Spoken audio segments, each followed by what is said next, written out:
going to start by giving you some background on the legal aspects of doing business in Panama. I think the word "in," and I'm taking this from Maury, is an understatement, because if you're here to do business in Panama, you're going to do well. But you're going to do a lot better if you're here to do business through Panama. And this convention is one of the best examples of how Panama is set up as a platform to do business in the region, and I'll talk about that a little bit more later as we go ahead. Some background there, not to bore you, because this is not a law school lecture. Panama is a civil law jurisdiction. That doesn't mean we're civilized. What that means is that as opposed to most U.S. jurisdictions, excluding our great state of Louisiana, the U.S. is a common law jurisdiction. Panama is a civil law jurisdiction. In practical terms, is that we based our law on what's written and not on what judges think. So jurisprudence or judge-made law is not as important here as it is in the United States and England and other common law countries. Our law is based mostly on codes. Now, codes happen to be the foundation of the other laws. Our main codes are the civil code, the commercial code, tax code. I mean, what country can do without a tax code? There's a family code, a judicial code, which deals with procedure, which is a civil and criminal procedural code. There's a mining code, there's an administrative code. Then we have special laws, which are made up to regulate specific sectors of the economy that require specialized regulation beyond what these codes do, because codes tend to be very general. So, for example, the banking law is a very important law here because we're a banking center. There's a securities law, there's an oil and gas law, negotiable instruments, corporations, foundations, social security, gaming, antitrust, consumer protection, as an example. There's many more, but that's how we deal with specialized sectors, and that is making narrowly tailored laws to regulate each sector. Then in whatever needs additional explanation, then we go to the code. General features of our system, it's very, very easy to incorporate here. You want to create a limited company. A lot of American companies are now creating limited companies, or a corporation by shares. It's basically done remotely, meaning you don't have to come to Panama and actually sign any papers here in Panama. That can be taken care of you by normally lawyers. There's a modern body of commercial laws. As I showed you, many of these special laws that I alluded to earlier are relatively new, and again, they regulate specific areas of the law. There's quality regulation of banking, insurance, and securities. That's very important, particularly with regards to banking. Being that we're a dollarized economy and we have all these banks that keep deposits in dollars, you ought to keep your depositors happy and secure and safe. If we do a recount there, you could probably count bank interventions in the last 10 years in one hand. And that's an exaggeration. Very few banks have gone under because they're tightly regulated, and the system itself cares for the depositors. There's few restrictions on foreign investment as opposed to other countries that want to be protective of their investment and want to keep locals at the helm of the major industries. Panama is not that way.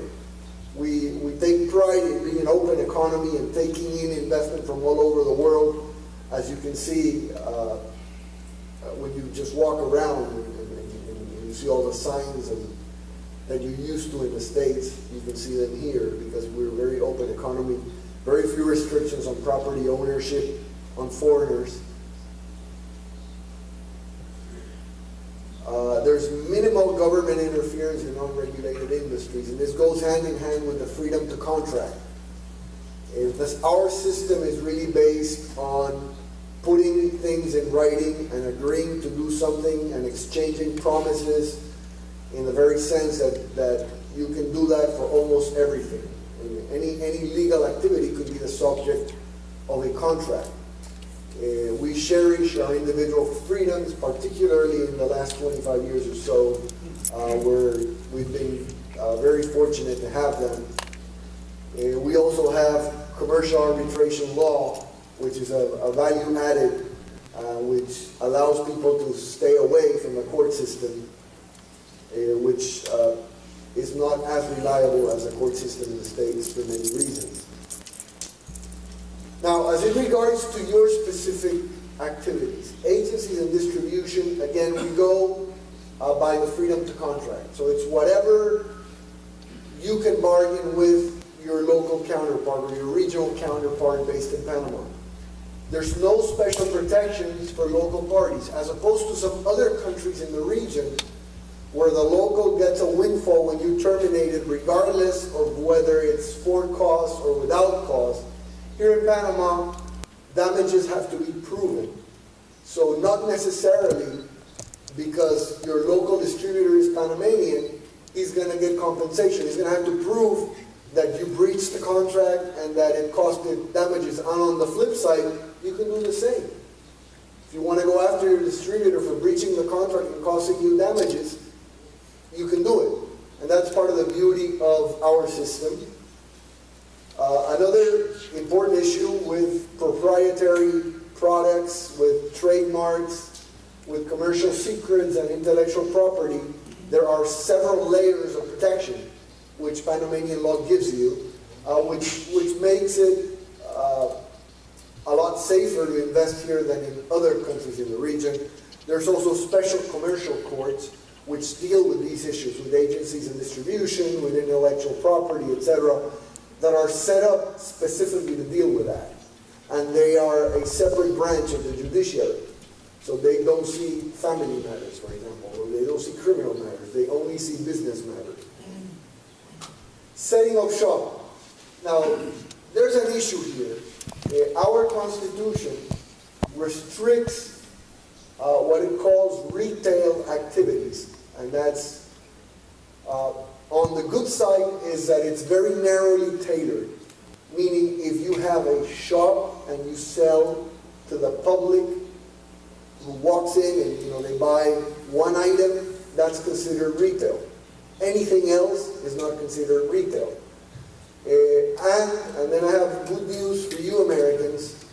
There is a loophole that is yet to be tested. Actually, it's not a loophole. It's written into the treaty, into the trade promotion agreement with the United States, which allows certain level of investment in mixed activities, meaning activities which involve the provision of services and goods, to be excluded from the definition of retail. So that's good news. However, again, you have to meet the threshold, and this is not something that has been tested. It's in the treaty.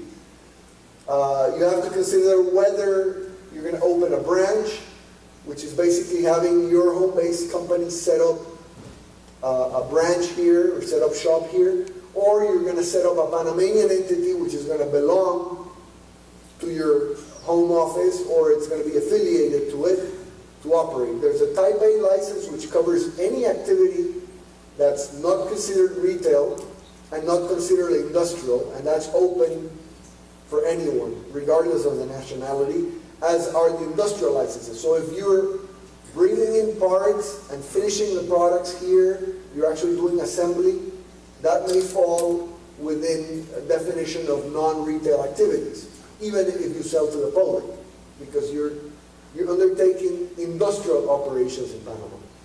Free zone operations, if you get a chance, I'm sure there's going to be either a lot of people talking to you about the Colón Free Trade Zone, or actually there's going to be tours to the Colón Free Trade Zone. I strongly recommend that you go there. Now it's a 45-minute ride, and what you'll see there will really open your eyes on what Panama is as a logistics platform. because 99% of those goods don't end up in Panama. They end up in Colombia, in Argentina, in Brazil, in Costa Rica, in Curacao, and they're basically, Panama, or the free trade zone, is a hub of international trade, which could suit many of the products that you sell very well. There's also export processing zone, and we go back to the industrial activities. If you're bringing in raw materials or parts, and you're assembling here within one of those zones, then you have a very generous tax incentives, and you're exempted from many of the laws that make it difficult otherwise to do business here. Particularly, you're exempted from most duties, both for the incoming, your incoming matter or what's going out. Pays no duties if it's being exported. City of Knowledge is the same idea, but with information technology. It's a virtual free zone. If you're creating software, you're developing applications, you can do it in a very, very generous tax environment in the City of Knowledge. And there's special economic zones which large American companies are working out of, such as Dell, Caterpillar, 3M, Mars Candy, and they work out of their logistics, their regional logistics, and take advantage of the tax treatment. Intellectual property, we take it very seriously here. Copyrights, patents, trademarks, trade secrets, and licenses are protected. And as I mentioned, there's 4 layers of protection. I'm going to start, for example, at the free zone level. If you have a warehouse in the free zone, and you have an operation in the free zone, and someone's bringing in counterfeit products bearing your trademark, the free zone, which is an administrative entity, can attach those assets or detain them temporarily while either the criminal authorities, because it's a crime to counterfeit, or the civil authorities, because it's also a civil violation, investigated. And at the end, if you prevail, you get to take them out of commerce, the counterfeit goods. Now, Customs also has, the Customs Authority of Panama has nationwide administrative jurisdiction over counterfeit items. So in that sense, Panama is fairly, I would say fairly good. Again, I'm comparing it with other Latin American countries, with neighboring countries. I'm not comparing it to Germany or to England. But Panama is fairly good at policing counterfeits. Tax matters, this is a hard subject on everyone. The good news is if you're selling through Panama and your goods are not technically in Panama, you're very likely going to have to pay very marginal taxes, if at all. If you decide to open shop in Panama, you do pay taxes. It's mostly on a territorial basis. Basically, you pay taxes on the activities that you undertake in Panama and that have an impact in the Panamanian territory. There's no interest on tax deposits, on bank deposits. There's no taxes on interest on bank deposits. There's no taxes for exporters who ship into Panama. You set up an agency or distributor in Panama, and all you do is ship to that person. You don't have to pay taxes here in Panama for doing that. The importer pays taxes, if any. And as if you're exporting into Panama from the US, it is very likely that you're going to be subject to 0 tariffs, as Maury mentioned earlier.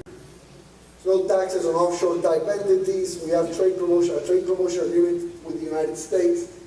Both Maury and I alluded to it. It's a great open door for American companies to do business here. We also have free trade with Chile, El Salvador, Taiwan, and others. There's a value-added tax, which is 7% on all goods sold and all services rendered locally.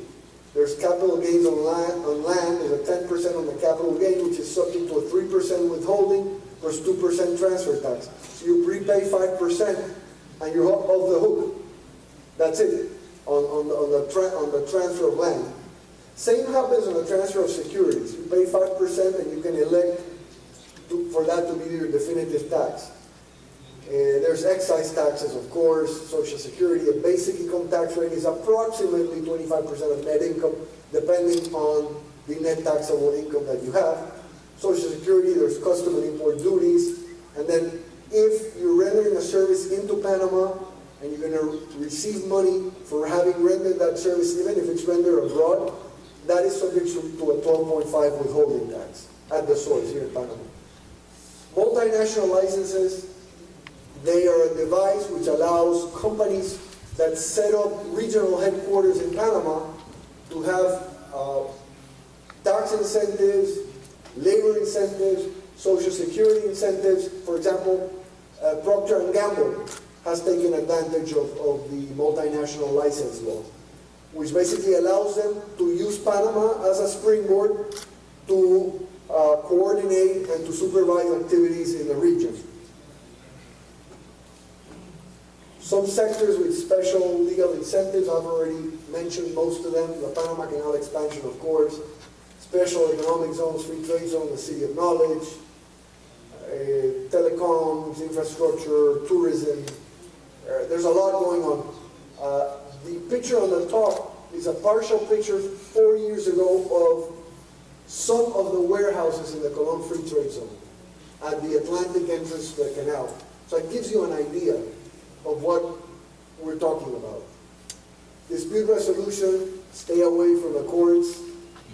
I recommend that you draft into every contract an arbitration clause. It's sound as far as the Constitution goes. It's quick, flexible, enforceable, etc., etc. Finally, my recommendation, do your due diligence, find a reliable trading partner, call the embassy, call AmCham, call your lawyer, ask them, hey, this guy approached me, how is he, what's his reputation like, can I do business with him? Ask those questions, put it in writing.